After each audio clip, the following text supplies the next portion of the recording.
Is there a team in the tournament who has more of a must-win situation than North Carolina does tonight? North Carolina against San Diego State. Because the fallout from Selection Sunday, how could they do this? North Carolina. Oh, my gosh. The head of the selection committee, the athletic director at North Carolina, he got a bonus for North Carolina being in the tournament, $100,000. Now, I don't think you jeopardize your job. But I like how they go, hey, Bubba, we're going to talk about Carolina. You have to leave the room now. What about all the other times when all these people are together, maybe for breakfast or lunch or dinner? Do they go, Bubba, you're going to have to leave dinner. We're talking about North Carolina. Yeah, but you were just talking about, the Jordan team that beat Georgetown. We're talking about North Carolina, Bubba. You're going to have to leave the room. You're going to have to leave the restaurant. It's silly. But North Carolina against San Diego State, now it becomes must-see TV. Now I'm curious about how North Carolina does against San Diego State. They should win, right? They're North Carolina. I don't know who's favored in this game. Maybe it's a pick'em. That would be even better. Yes, Marvin. My motto for March Madness is bring your game, not your name. Oh, okay. Doesn't matter if you're North Carolina. They're not all that good this year. Okay. All right. So bring your game, not your name. All right. Sounds like a slogan. I like that.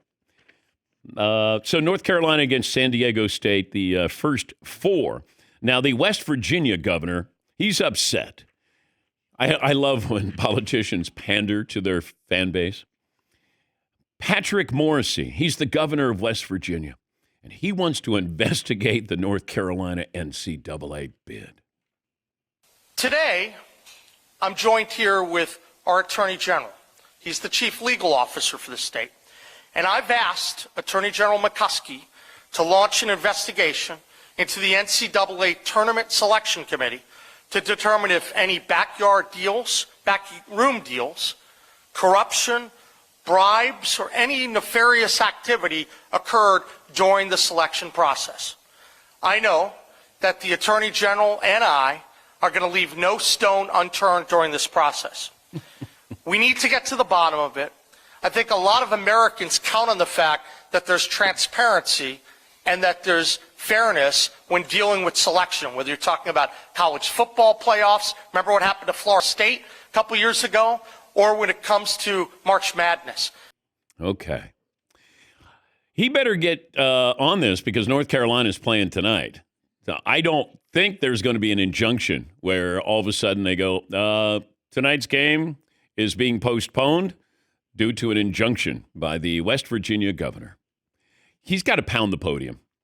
Like, if you really want to get my attention, you got to pound the podium. I mean, he's going after all those backyard deals. So. Yeah, and the backroom deals. And the backroom ones, too, because Yeah. in West Virginia, we do backyard deals.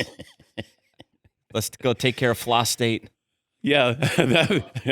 See, that's where it's abbreviated on his piece of paper. Floss State, remember that? Yeah, me too. Yeah, I know. He sounds like me.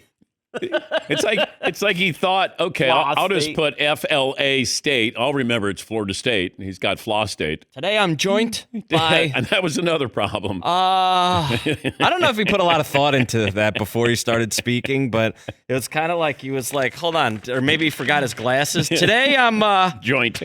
jointly processed here by Floss State. Play it just the beginning there, Marvin. Today, I'm joined here with... Okay. I mean, it starts very official. Today, I'm the luckiest man on the face of the earth. Oh, we're going to get to the bottom of this. He's no Mayor Menino, that's for sure. Oh, like a conch. I like that he's going to find out. You know, if you're going to go after the NCAA, Governor, I'd go after a lot of other things more than West Virginia got snubbed. I'm going to guess Indiana's governor is probably going to be upset and get involved in this. Boise State governor probably will get involved in it. Get all the governors in here of those who got jobbed.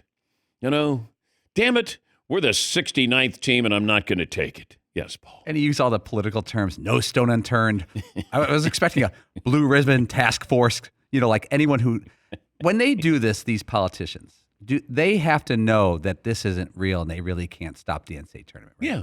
So is it smart to play to your fan base that's also upset? Yeah, I mean, as long as you don't mind being ridiculed by all the other states, sure. I mean, you're standing up for a great injustice, not the fact that your team had 13 losses. I'd investigate that, but look, there are other schools that had, I guess, a legitimate gripe, but I don't even know if you can say legitimate, because if you leave it into somebody else's hands, that is your fault. If you leave it, it's open to interpretation, that is your fault. Should North Carolina be in the tournament? No, North Carolina should not. But I don't know if that means West Virginia deserves to be in there. If Indiana wasn't firing their coach, would Indiana be in there? We can make some arguments here for other schools. But if you get to that point in the selection committee's afternoon, and you're going to go, hey, we're like 68th or 67th or 69th or 70th. I mean, it's on you. It's on you. This isn't like TCU when you have the Final Four teams playing for college football, the playoffs, where you're like, nah, going to be on the outside looking. We're going to be 5th, not 4th. We're not getting it. Okay, that's different. This is the 68th, 69th team. You left yourself vulnerable. You paid the price. So did some other schools. I don't know if this opens, the gates for other governors. Like if you're a governor, you're the governor of Indiana. Now do you feel like you have to say something here? The guy in West Virginia did. Why aren't we investigating the NCAA? The NCAA is right there in Indiana. Yes, Paulie. I just saw the video of Governor Morrisey of West Virginia when he said this speech. He had a sign in front of him that was hastily made up that said, National Corrupt Athletic Association, right in front of him. Yeah. Message sent. Okay. All right. Now the NCAA is corrupt. What are some of the other things the governor's gone after with the NCAA? I'm just curious because you could have done this a long, long time ago. Not just you got snubbed, but all right. Well, we'll see. Let's see if there's an injunction before tonight's game. I don't think there's going to be.